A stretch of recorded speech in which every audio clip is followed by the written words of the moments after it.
ఈరోజైతే క్యారెట్ లడ్డు చేయబోతున్నాను. ఎప్పుడైనా క్యారెట్ లడ్డు ట్రై చేశారా? ట్రై చేయకపోతే ఇలా ట్రై చేయండి. చాలా టేస్టీగా ఉంటుంది. ఇప్పుడు ఎలా చేసుకోవాలనేది అయితే చూసేద్దాం. స్టవ్ మీద కళాయి పెట్టి కప్పు అయితే నెయ్యి వేసుకొని, పచ్చి కొబ్బరి వేసుకొని బాగా ఫ్రై చేసుకోవాలండి. ఇలా ఫ్రై అయిపోయిన తర్వాత 5 క్యారెట్లు అయితే తురుము చేసుకొని వేసుకుంటున్నానండి.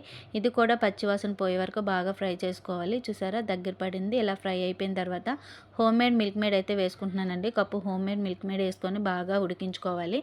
ఇలా వేసుకున్న తర్వాత బాగా ఉడికించుకోవాలండి. తర్వాత ఇందులో అయితే నేను డ్రై ఫ్రూట్స్ అయితే వేసుకున్నానండి. తర్వాత 2 స్పూన్లు అయితే ఇలాచీ పౌడర్ వేసుకొని బాగా దగ్గర పడే వరకు అయితే ఉడికించుకోవాలి.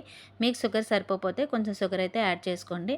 ఇప్పుడు దగ్గరికి అయితే వచ్చేసిందండి. దించి పక్కన కొంచెంసేపు అయితే చల్లారనివ్వాలి. ఇలా చల్లారిపోయిన తర్వాత మనం చిన్న చిన్న లడ్డూలాగా అయితే చేసుకోవాలండి.